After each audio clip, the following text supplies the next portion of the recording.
안녕하세요. 부동산을 보는 눈 리얼아이 박감사입니다. 얼마 전에 엘리베이터를 탔는데 조그만 꼬마 애기가 이렇게 선글라스 끼고 더운데 어디 나들이 가는 걸 봤어요. 이런 애들을 보면 좀 흐뭇하죠? 근데 정말 애들 보기가 힘들어진 세상입니다. 우리나라 그만큼 저출산 문제가 심각하고 이를 정부에서도 굉장히 엄중한 문제라고 인식을 하고 얼마 전에 저출산 대책을 내놨습니다. 인구 국가 비상사태를 선언을 했죠. 육아휴직 급여를 월 250만 원씩 줄 테니까 애 낳는 거 주저하지 말라고, 주거에 대한 부담을 너무 크게 느끼고 있으니까 이에 대해서는 우선적으로 분양을 받을 수 있게 해주겠다. 그리고 대출을 지원해주겠다라는 정책을 발표를 했습니다.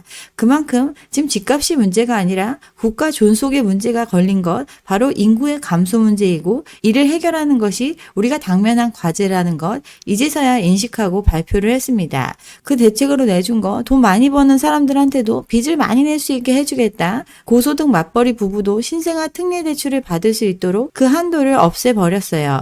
소득 요건 1억 3천에서 2억 5천으로 3년간 한시적이라고는 하지만 젊은 세대에 대해서 소득의 여건을 아예 없앤 것과 다름없습니다. 여기에 그린벨트 풀어서 더 공급을 많이 할 테니까 빚내서 집 사게 해줄 테니까 애 낳고 분양받아라. 여기에 정책의 초점이 맞춰져 있다고 볼 수 있습니다. 신생아 특례 대출 도입되면서 최근 들어서 가계부채 급속도로 증가를 했습니다. 금융권 가계대출 2달 사이에 10조 원 가까이 늘어났고 여기에는 저금리 정책금융 상품을 중심으로 한 주담대가 큰 몫을 차지를 했습니다. 이미 가계는 대출에 대한 한계 상황에 처해 있고 더 이상 대출이 늘어났다가는 이 빚의 무게 때문에 나라 망하게 생겼는데, 그래서 대출을 조이는 정책을 하고 있는데 한편으로는 애 낳으면 집 살 수 있게 돈 빌려준다고 하니까 한계 상황의 빚은 더 늘어나는 상황으로 가고 있는 대출의 엇박자가 나고 있습니다. 정부의 정책금융 상품이 부동산 시장을 자극하고 있죠. 그리고 가계대출을 더 늘리고 부추기는데 정부가 일조하고 있습니다. 육아휴직해도 월급만큼 돈을 주고 미래 세대를 위해 남겨둔 그린벨트 이런 거 지금 당장 풀겠다고, 이제 집 때문에 스트레스 받지 말고 애 낳을 수 있는 환경을 만드는 거, 이걸 하겠다고 발표를 했습니다. 그렇지만 정부의 원대한 계획들 방향성이지 넘어야 할 산이 많습니다. 3년이라는 임기 안에 이 모든 걸 해낼 수는 없죠. 당장 하고 있는 거, 정책금리 대출을 통해서 빚을 늘릴 수 있는 대상을 늘리고 한계부채의 가계 상황에서 빚을 줄이기는커녕 더 빚내서 집값을 떠받치도록 하고 있습니다. 왜 이렇게 하는 거죠? 집값이 떨어졌다간 큰일 날까봐 이러는 거죠. 집값은 절대 떨어지지 않으니 빚내서 집 사라. 집값의 하락을 막기 위한 정책을 펴고 있습니다.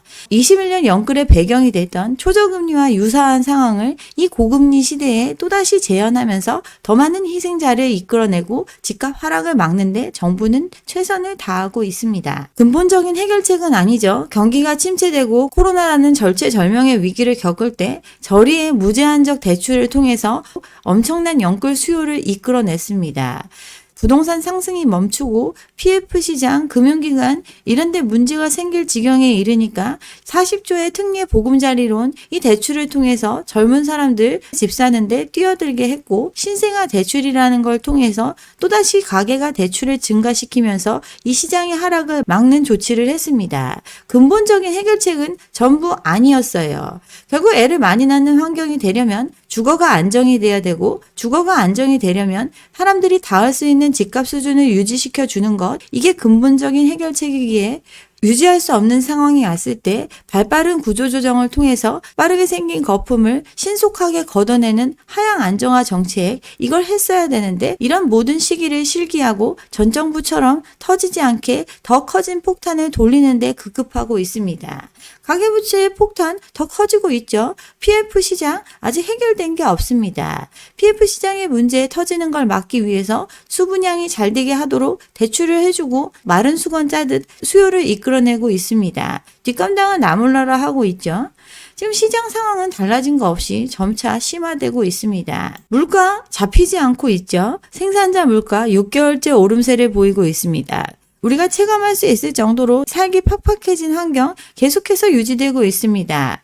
김값도 올랐죠. 안 오른 게 없을 정도로 계속 오르고 있는데 생산자 물가가 오르면 소비자 물가도 따라서 올라가기 때문에 물가가 안정된다고 보기에 굉장히 회의적으로 느껴집니다. 그나마도 많이 정부가 공공요금 안 올리면서 버티고 있기 때문에 그런 거죠. 여름철 전기요금 동결하는 조치를 했습니다. 한전의 대규모 적자 상황을 감안하면 지금 현실적으로 전기요금 인상하고 해야 되는데 수요가 급증하는 여름에 또 올렸다가는 직접적인 물가 상승 요인으로 작용할 수 있기 때문에 이번에도 또 동결하는 조치를 했습니다. 한전 지난해까지 누적 적자 42조 원이고 한전의 노력만으로는 대규모 적자를 감당할 수 없는 한계 상황이라고 이야기하면서 전기요금 정상화 필요하다고 얘기하고 있지만 물가 부담 때문에 적자는 계속해서 커져가고 있는 것 현실입니다. 물가가 안 잡히는 이유, 그 이면에는 구조적인 문제가 자리 잡고 있습니다.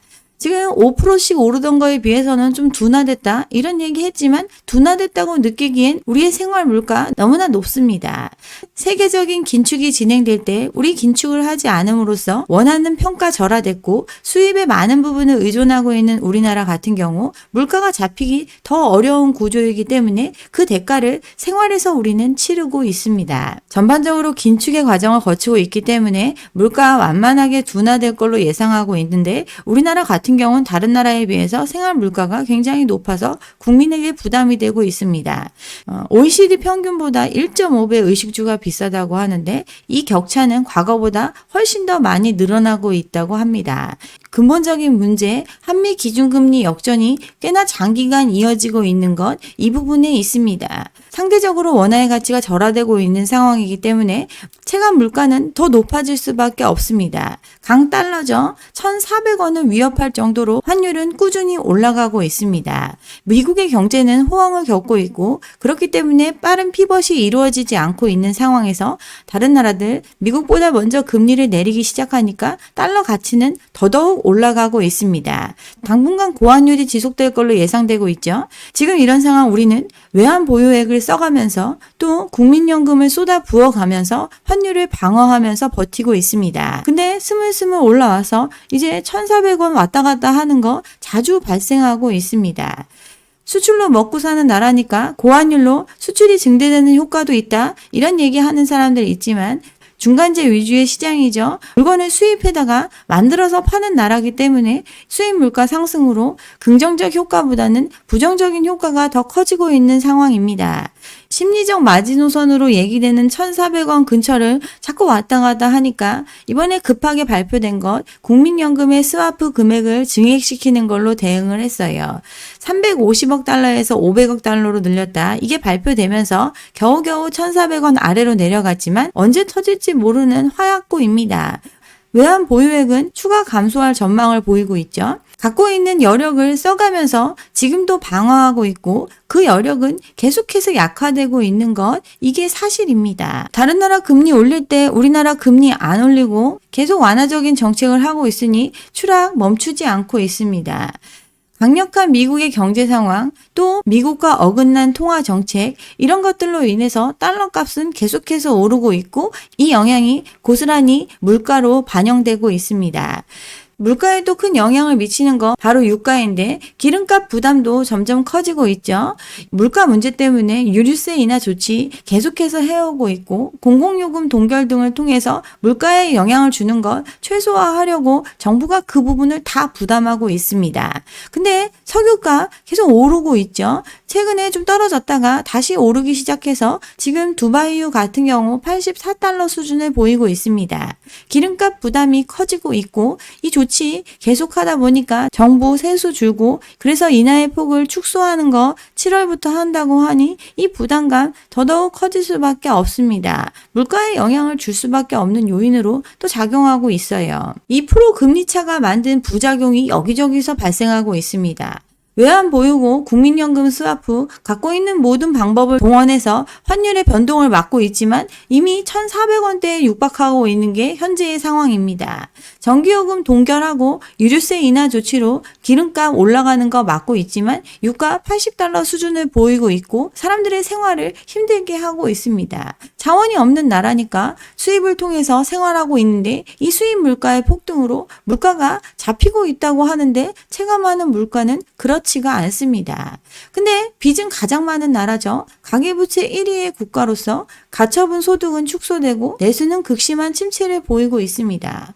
과도한 부채가 체력을 고갈시키고 한미 금리차 2%의 기형적인 구조를 꽤나 오랜 기간 유지하고 있는 상황, 앞으로 그 기간이 더 길어질 전망입니다. 상황은 해결되지 않고 근근히 유지하고 있는 상황에서 연끌을 수차례 하도록 대출해줘 가면서 부동산 시장 부양을 위해 각고의 노력을 하고 있는 게 현 상황이죠.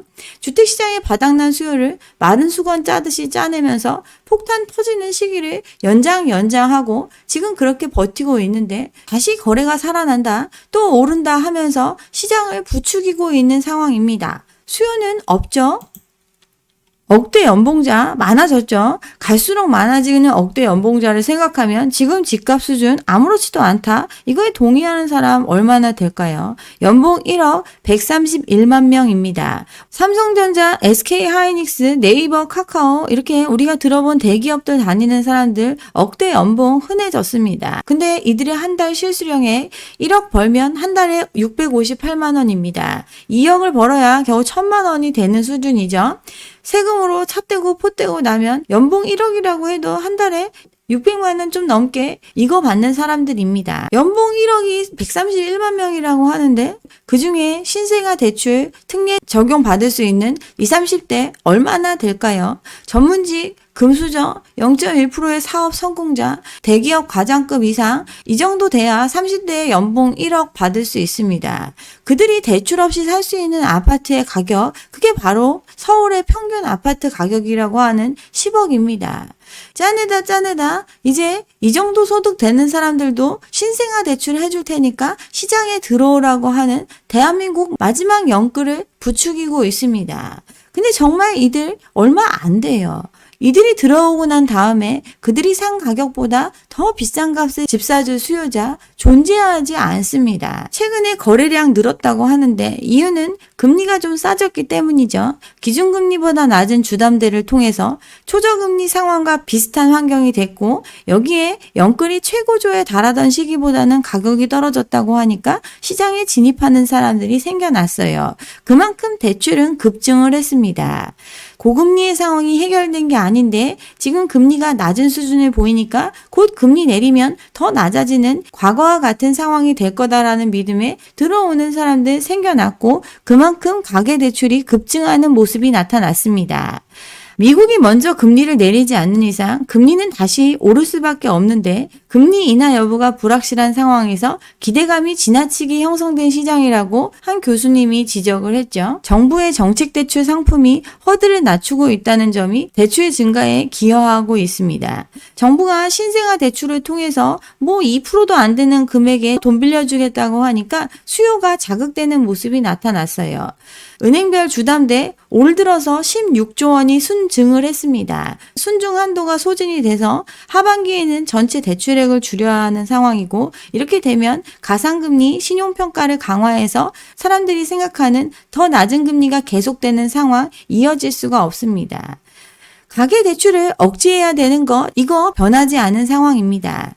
가계대출을 억제하겠다고 하면서 정작 최대 수요처인 부동산 시장을 자극한 정부의 정책으로 인해서 올 들어 주담대 급증을 했습니다. 이렇게 수요를 확대시키는 정책이 가계부채 억제와 상반된 결과를 불러온 것, 결국 부동산 시장 살리기를 위해서 일단 돌리자 이런 정책을 했기 때문에 사람들 들어왔고 대출은 증가한 모습이 나타났습니다. 서울에서 생애 첫 매수 늘어났고 최근 들어서 거래를 서두르는 사람들이 생겨나서 시장으로 들어왔기 때문에 대출이 증가를 했습니다. 대출 받아서 집을 사게까지 만드는 것, 집값 상승에 대한 기대 또는 바닥이라는 인식이 있어야 가능한 건데 이런 분위기를 정부가 나서서 주도했고 여기에 들어온 사람들 생겨났습니다. 더 오르기 전에 사자 은행 가계대출 6조 원 급증을 했죠. 이렇게 늘어난 건 주택도시기금 정책 대출이 은행 재원으로 이루어졌기 때문에 은행권 주담대 급증하는 형태로 나타났습니다. 그렇지만 그 대출의 증가세 일시적으로 보는 견해가 많아요. 이미 이금융권 같은 경우는 문을 닫은 지 오래죠. 이미 빌려준 대출에 대한 연체가 늘어나고 있고 건전성이 위협받고 있는 상황이기 때문에 대출의 문을 잠궜습니다. 1금융권 같은 경우는 정책금융의 영향으로 상반기에 대출을 많이 해줬지만 하반기엔 이를 유지할 수 없기 때문에 대출의 문이 좁아질 걸로 예상되고 있어요. 이 얘기 지금 잠깐 꿈틀했다, 거래가 살아났다 이렇게 들어온 수요를 넘어설 만큼 더 많은 수요가 들어오기 힘든 시장임을 뜻합니다. 서울만 그렇지 전국적으로 거래량 계속 줄어들고 있습니다. 전국 아파트 거래 전월 대비해서 떨어졌죠. 서울 빼고는 모든 지역의 거래량이 줄어들고 있습니다. 반짝 들어온 수요가 소진되고 난 이후에 더 이상 시장을 자극할 수 있는 요소가 사라지고 있어요. 그치만 팔려는 물건은 잔뜩 쌓여 있죠. 이미 집을 갖고 있는 사람들, 영끌에서 근근히 버티고 있는 사람들, 이들의 물건뿐 아니라 새로 만들어내는 아파트들, 또 입주를 앞두고 있는 아파트들, 이 물량이 산더미처럼 쌓여 있습니다. 수요 대비 공급이 워낙 많았기 때문에 미분양은 늘어나고 있고 매매값이든 전월세든 모두 약세를 보이고 있는 건 서울 외의 지방의 모습입니다. 입주를 코앞에 둔 아파트 물량이 계속 쏟아져 들어오고 있고 PF를 통해서 벌려놓은 사업들 분양을 해야 마무리가 되니까 계속 분양하고 있는데 이 미분양 물량은 적체되고 있습니다. 수년간 부동산 하락을 통해서 분양했던 물건들 입주를 앞두고 매물이 쏟아지면서 시장은 침체로 가고 있고 그 상황은 나아지지 않고 점점 더 심화되고 있습니다. 핫했던 지역들 지금 다 꼬꾸라졌어요. 부산 분양시장 4년 전 청약 건수의 2% 수준의 청약률을 보이고 있습니다. 분양받으면 누군가 비싸게 사줘서 전매를 통한 차익만 손에 쥘 수 있다. 이런 분위기가 팽배했기 때문에 수많은 사람들이 분양을 받았습니다. 20년도에 52만 명이나 1순위 청약에 신청했지만 지금 5,500건 1순위 청약 신청 현황입니다.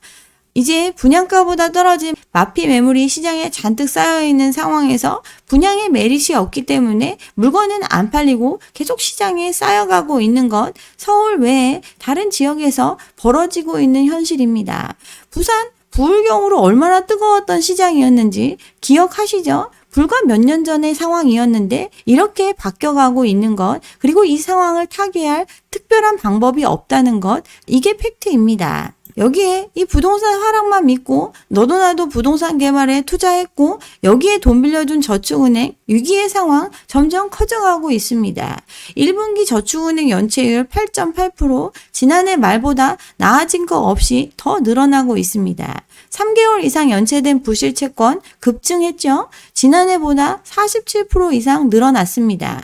그만큼 이미 수년 전에 빚을 낸 사람들 버티지 못하고 있고 그 부실이 쌓여가고 있고 그 크기는 더 커져가고 있습니다.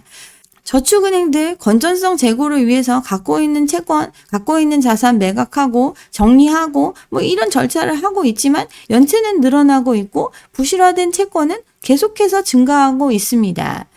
그동안 부동산 시장이 뜨거울 수 있었던 이유 누군가 내가 산 가격보다 비싸게 사줄 수요가 있다고 철석같이 믿었기 때문에 가능했던 일인데 현실은 그렇지가 않습니다. 30대 맞벌이 월 수입 550만 원이라고 하는데 결혼하면서 전세대출 받아가지고 현재까지 빚 갚는 데 힘써 왔습니다. 두 사람의 소득을 전부 투입했다고 봐도 과언이 아닌데 남아있는 건 여전히 빚 1억입니다. 대출금 액수가 줄어드는 걸 보면 뿌듯하긴 한데 모아는 돈은 없다고 하죠. 일단 대출을 다 해소하고 저축을 시작하려고 하는데 또 주택은 사고 싶은데 시점은 계속 뒤로 밀려지는 게 아닌가 이런 불안감을 갖고 있습니다. 이들이 지금 분양받는 가격에 산 아파트를 더 비싼 값에 수요해줄 잠재적 수요자인데 이들 전세금도 빚으로 해결하고 있는 사람들입니다. 이들 소득이 그렇게 낮은 편도 아닌데 이런 사람들도 모아놓은 돈이 없는데 지금 말하는 분양가보다 더 피를 얹어서 더 비싸게 사줄 수 있을 거라 기대하고 집값이 유지될 수 있을 거라 기대하고 있는데 가능한 일일까요? 한번 짓기로 사업을 시작하면 이거 멈출 수가 없습니다. 멈췄다간 더 큰 손해를 입기 때문에 계속 집을 지을 수밖에 없어요. 대구도, 세종도, 부산도 분양 물량이 계속해서 쏟아지고 있고 이미 기공급된 아파트들은 마피로 쌓이면서 집값이 맥을 못 추고 있습니다. 근데 서울은 오른다. 연소득 2억 5천 이하면 신생아 대출, 정부의 저리 대출 해주니까 이들 수요로 막 유입돼가지고 다시 시장이 뜨거워질 거다. 가능한 일일까요?